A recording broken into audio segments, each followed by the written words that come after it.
Brought to you by the Las Cruces Sun-News. This is Straight Shooter.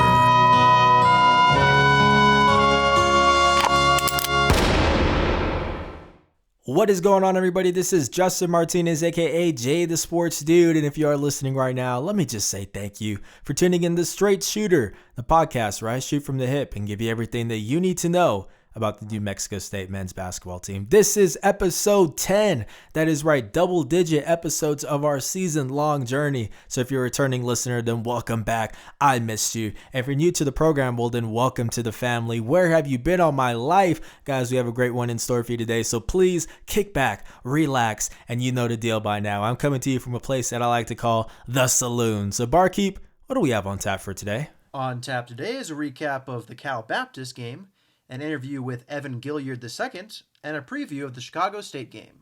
Alrighty, thank you, barkeep. I have my lasso in hand, and it's time for our post-game roundup. The segment where I round up my thoughts on the most recent New Mexico State game. And in this case, the Aggies earned an 86-71 road win over California Baptist on Saturday in their conference opener. It marked a bit of a revenge game as the Lancers handed New Mexico State its only conference loss of last season. And here are my three takeaways. The first one is that guarding Ivan Aracoachea is foreign to California Baptist. You see what I did there? No?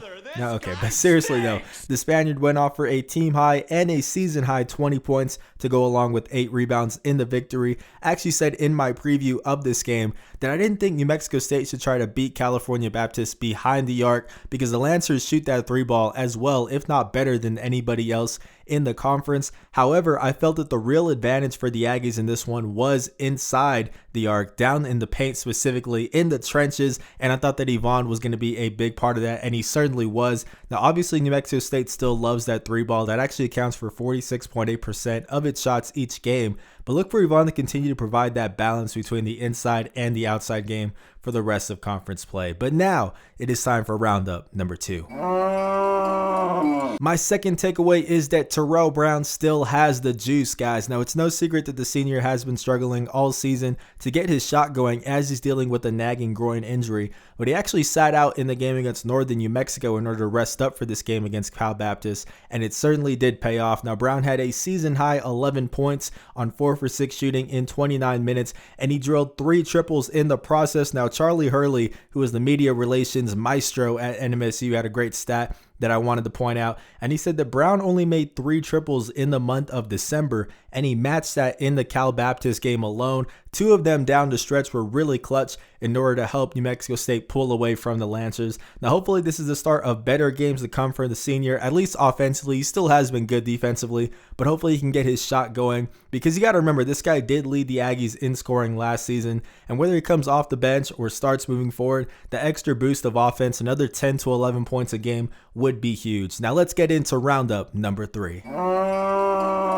So my third and final takeaway is a sad one, but it is that the injury woes are not over for New Mexico State. That really has been the story all season for the Aggies, and unfortunately WAC play is kicking off with a few more examples, and it's with the same guys. The biggest one is the injury to Clayton Henry, who made his season debut against Northern New Mexico after being out with a torn ligament in his thumb for pretty much all of non-conference play. The senior has unfortunately now, however, suffered a broken hand in practice and is out for the rest of the season. Now, the process has already begun for him to get his medical red shirt, so I will be providing updates on that as it happens, but as of right now, that is just in the works, and we're hoping that Clayton has not only a speedy recovery, but a proper recovery, guys. And next up is AJ Harris, who was also on the mend again after recently returning from a fractured pinky finger.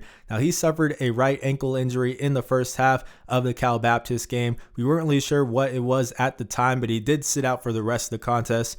And I was just getting back from a press conference right now. I'm recording this Monday morning, and here's what head coach Chris Jans had to say on the update of Harris's status. We're not sure yet. He's had an x-ray. It's a little cloudy. There's definitely, some sort of fracture, some sort of stress fracture. They're doing a CT scan at 12:30 today. And at that point, we'll be able to more intellectually answer the question rather than, kind of guesstimate. But there's some issues, there's some problems, how that's going to affect him in terms of being with us the rest of the year remains to be seen, but we'll know a lot more here in a couple hours. So that was New Mexico State head coach Chris Jans giving us an update on A.J. Harris. It does seem like whether it's going to be for the rest of the season or just the next couple games, he will be missing some time for the Aggies. That is just another really tough break for this New Mexico State team that just hasn't been able to stay healthy this year. A.J., we're hoping that you have a speedy and a proper recovery, man. But for the immediate future, we got to look at who are some guys that can really step up in that backcourt in his absence. And the first name that comes to mind is Evan Gilliard II, who really has been sensational off the bench since being deemed eligible to play last month. The UTEP transfer is averaging 8.5 points and 3 assists per game in just 18.5 minutes per contest. And I got to talk to him about his role with the Aggies and how it might change as well with Harris's injury. That is our second segment of the day. So Barkeep, change the channel real quick. You got it, boss. So starting off, obviously you got a couple games under your belt now. I know you've been practicing with the team the whole season, but just in terms of that on the court, in-game chemistry, just where would you say your timing is at with your teammates and all that? I think we're not fully where we want to be with our chemistry and timing and stuff like that, but we definitely getting there. We very close to it and everything. So I feel like we all want to get better. We all want to, chip in to, win the championship and going to the NCAA tournament, also getting wins in it as well. So I feel like if we keep that mindset, we'll definitely get to the point of the chemistry that we want to be at. Yeah, definitely. One of the things that stands out to me when I watch you on the court is your confidence that you have. There's really no fear out of you. Is that something you kind of just had naturally? Did you get it from maybe parents, family members, a favorite NBA player? Like, where did you get that mentality from? I got that mentality from where I was born at and also my family. My family, we all hard-nosed. We got a lot of confidence and stuff like that. We play with a lot of heart. We do everything with heart, you know what I'm saying? And the way I'm built, my city built me the way I am. I play hard 24/7, and I'm gonna get my all. You know what I'm saying? I'm gonna play with confidence. It's just this is how I was built growing up. Yeah, is that something you see in all of your teammates as well? Yeah, I see a lot of it in my teammates as well. They play with confidence. They play with togetherness and everything. You know what I'm saying? So I definitely see it in them as well. Yeah. Now, we all know you can put the ball to the hoop, but I actually saw you're averaging 3 assists in about maybe 19 minutes per game. Is that something you kind of place an emphasis on creating for your teammates, or does it come within the flow of the game maybe? Yeah, I mean, me personally, I know I could score whenever I want to. I know I can get in the paint whenever I want to. So by me getting in the paint and, finding my teammates, making my teammates better and everything, and make sure they getting the open shots and knocking down their shots is good for me and the team as well. So as long as I'm getting them in right spots, for them to knock down shots and stuff like that, and then, getting in the paint and scoring when I have to and stuff like that, this is good. It's great. Yeah. Jans had a press conference earlier today, and he mentioned that AJ's probably going to be missing some time. What's it going to take for this backcourt to still keep up that same high level of play? I mean, it's going to take a lot. He brings a lot to the team and stuff like that, but, I mean, we all got to step up. We all got to take another step up, man, in place of him, you know what I'm saying? And bring that dog mentality that he also brings to our team. We got to bring more of the dog out of each other and stuff like that. So, I mean, I think we'll really take care of it, with him being off the floor until he comes back. Yeah. How dangerous is this backcourt still, even with him out? Oh, it's very dangerous. It's very dangerous. To me, I feel like we got the best backcourt in the country. And then with him adding on to it, with AJ adding on to it, it's just amazing. You know what I'm saying? Like, that just puts us over the top of being the best in the country. So I feel like we got a great backcourt with him and without him. Yeah. Obviously, you hate for it to be because of an injury, but it does seem like that would give a bigger role for you as well. Just how much are you looking forward to the opportunity to kind of take on a bigger role in the rotation?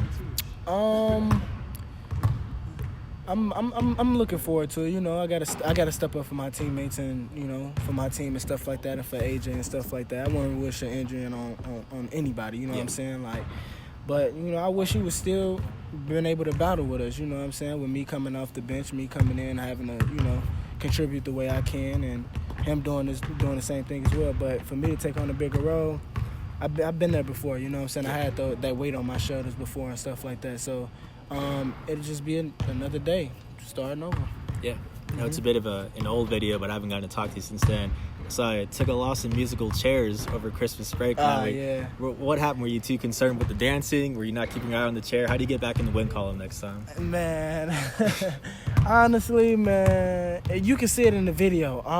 everybody in my family is very competitive. You know what I'm saying? So me, I mean, I'm just having fun. We was all having fun and stuff like that. I got caught up in, having fun instead of competing, and everybody else is on the competing side. And they was ready, and they caught me slipping. My little brother got to the chub before me and stuff like that. So that competitiveness is in all of us. You know what I'm saying? We have fun with competing and everything, so it was good. But next time, I'll just make sure I stay focused a little bit more on that. Yeah. It seemed like as soon as you turned the corner, they stopped the music. As Maybe a little foul play. Did you see? Did they set you up? Probably. I'm always winning in everything. In every competition, I'm always winning. They always say I'm cheating and stuff, so they probably tried to get me out. Yeah.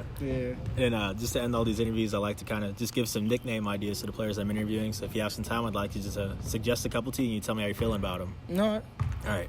So first one I noticed is that as soon as they get onto the court, real burst of energy. So how about G Fuel? How you feeling about that one? That's nice. You liking that one? Yeah, that's nice. Okay. Next one, we know you're from Chicago. Mm-hmm. So how about Young Bull? How you feeling about Evan Young Bull Gilliard? Young Bull is a Philly thing, though. A Philly thing? Yeah, okay. Young Bull Philly Apologies. thing. Yeah, Young Bull a Philly thing. They can keep that one. They can keep that one? All right, I got one more for you. When you step onto the court, they know what time it is. You're getting buckets. So how about G-Shock? How you feeling about that one? That's nice. That's nice. You like that one? Too, yeah. All right, which was your favorite? Just wondering. The G Fuel part. G Fuel? Yeah, that's probably my favorite one. Well, that's all I got, man. I appreciate it. Thank you so much, man. Thank you. Yes, sir. So that was Evan Gilliard II talking about his role with the team and how it might change with the recent injuries. Again, shout out to you for taking the time to talk to me, Evan. I really appreciate it. And guys, I am 2 for 3 on nicknames this time. My streak has been broken. I didn't know the Young Bull was a Philly thing. That is my bad. I have learned. But either way, he says that G Fuel is his favorite. Let me know which one is your guys' favorite.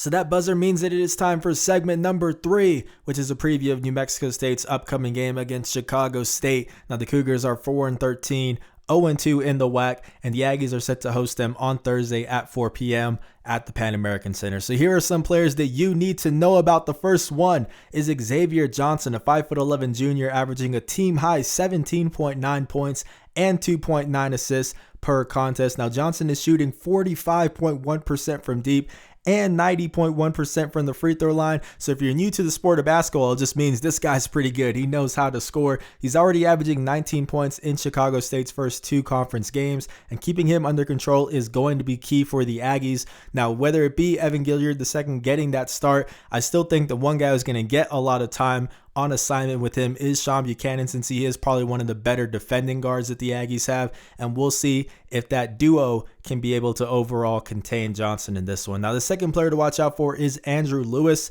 a 6'3" junior who is a bit of a wild card for the Cougars. Now, he's not a three-point shooter like Johnson is, but he's a slasher and a guy that likes to get to the line. Now, Lewis is averaging 12.3 points per game as the only other guy averaging double-digit points for Chicago State, although he's been in a bit of a slump lately. Now, Lewis has only surpassed double-digit points once in the past 5 contests. The Aggies still have to keep an eye on him, though, so look for someone like Jabari Rice, who plays some of the cleanest defense on the team. He does not foul very often to get the assignment. Finally, the third player to watch out for is actually a trio of players, so I might be cheating just a little bit here, and it is Jace Cawley, Keshawn Davis, and Solomon Hunt. Now, the 3 juniors each have a block percentage of at least 3.2, according to KenPom.com, which is what helped Chicago State actually rank number 8 in the country in that department, with a block percentage of 8. Now, these bigs are all solid rim protectors, so we'll see if Ivan Idakoachea can manage to still get his shots up and be as effective as he has been lately despite that. Now it is time for my key to success, and in this one, guys, for the Aggies, it is press, and press some more. Now, Chicago State ranks second to last in the country in turnover percentage at 26.3, according to KenPom, and it begins with their lead scorer, Xavier Johnson. The point guard has an assist-to-turnover ratio of 0.66, which is not very good. Usually, if you're a point guard, you're looking for them to have twice as many assists as they do turnovers. So expect New Mexico State to roll with an early full-court press, fluster Johnson and company, and try to run away with this one, guys. Now it is time for my prediction, so can I get a drum roll, please? So with this one, guys, I'm going to go with New Mexico State by a score of 88-51. The Cougars are averaging the least amount of points per game in the WAC, and they just don't have enough offense to keep up with even an injured Aggie squad. But that is going to do it for episode 10 of Straight Shooter, guys. 10 episodes already. It's insane, honestly. If you have been listening for every single episode, please comment on whatever platform you're on right now. I want to see it. I'll make sure to show some love, guys, because I really do appreciate all of the support that you have given me throughout this process. And we're just getting started, guys. Conference play is beginning, and that's where the fun really begins. So this has been Justin Martinez, aka Jay the Sports Dude, and I'll see you guys next Monday. I'm out.